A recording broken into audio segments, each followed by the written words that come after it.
Hey guys, Ginger here. Welcome back to my channel, and it has been a minute since I have filmed anything. But we're here, and I am going to be bringing you guys my May wrap-up. This is May. This is my April wrap-up. Oh my gosh. Alright, we're gonna restart this then. Hey guys, Ginger here, long time no see, and today I am bringing you guys my April wrap-up. So I ended up reading a total of 10 books in April, and I was really surprised with myself. I didn't realize I read that many until we got here, and so I think 10 is a pretty decent amount of books to read, considering I have not really been in a reading mood, so I am okay with those numbers.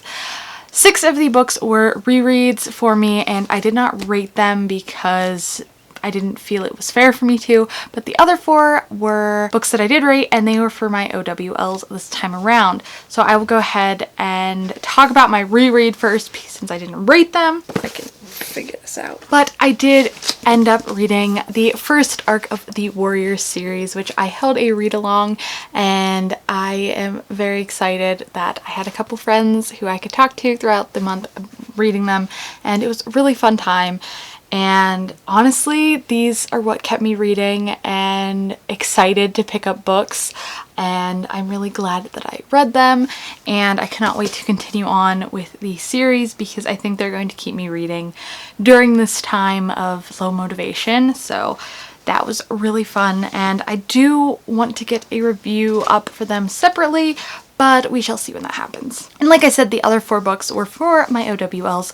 I was going for a Magizoologist this time around because I knew I was not going to read a lot, and I didn't up until the end of the month, so it was really kind of unexpected that I even finished my OWLs, so yay on me, I guess.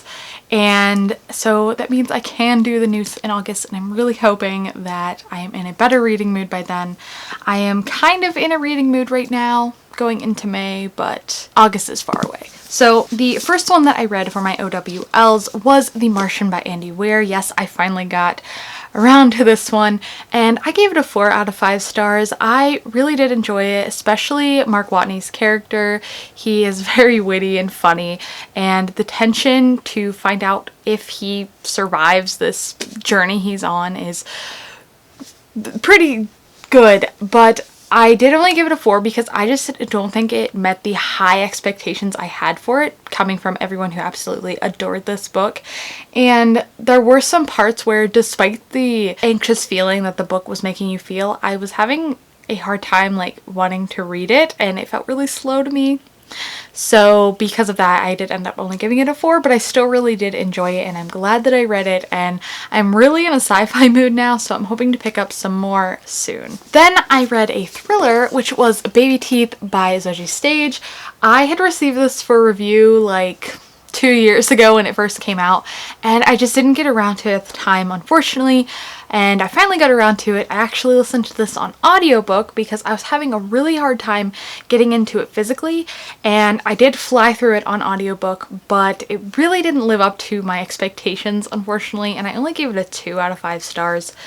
I did really enjoy the dual perspective that we're following. We have our mother character Suzette and daughter character Hannah, and Hannah is pretty much a troubled child who wants her mother dead, and so I did enjoy the perspective and the character development that the author did portray in this book, and I did like there was some representation of Crohn's disease in here that I thought she did well.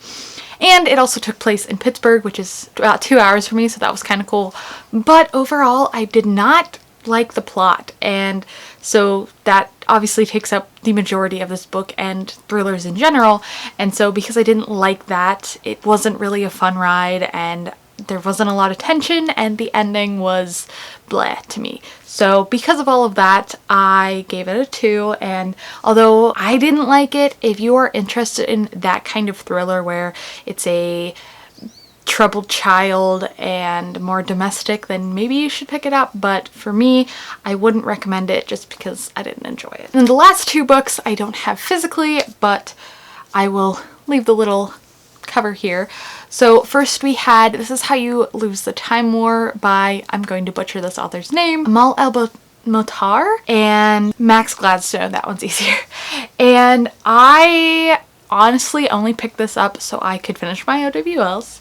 I had picked a different book for this prompt, but I was running out of time, and this book on audio was only 4 hours long, so I figured I would give it a try. And yeah, it is not a book for me, and I kind of knew that going in, but again, I needed a short book, so I picked it up and I didn't understand it at all. Maybe if I picked it up physically, I would appreciate what it was trying to do. I know that it was supposed to have a very lyrical writing style, and I did like the audio narration, but I just don't think it was meant to be absorbed in that format, and I don't really feel fair rating it, but from what I got out of it, I only gave it a 2, and I don't think I'm going to pick it back up to give it another shot.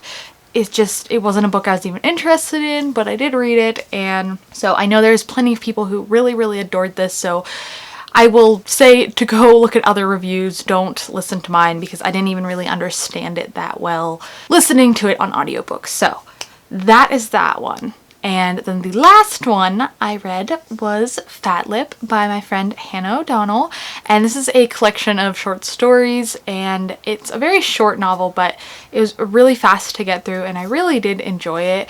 I ended up giving it as well a 4 out of 5 stars.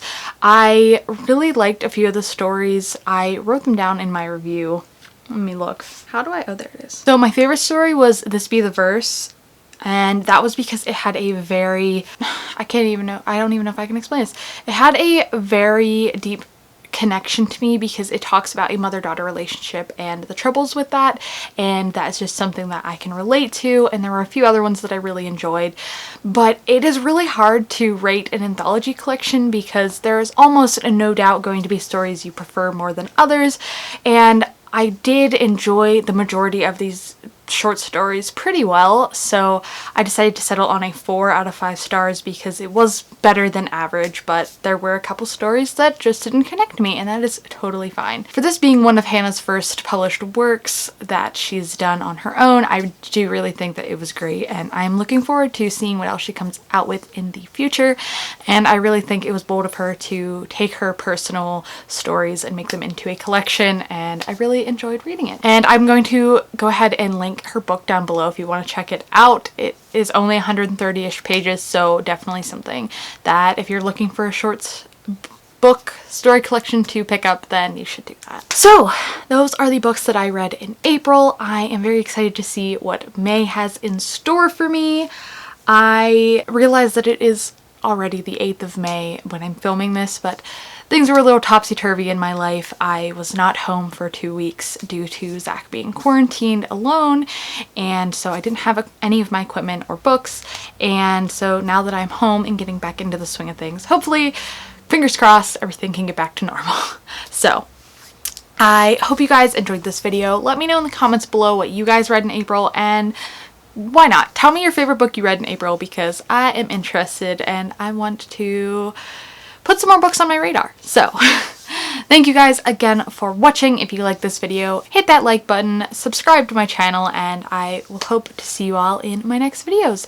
But until my next video, I will see you all then. Bye!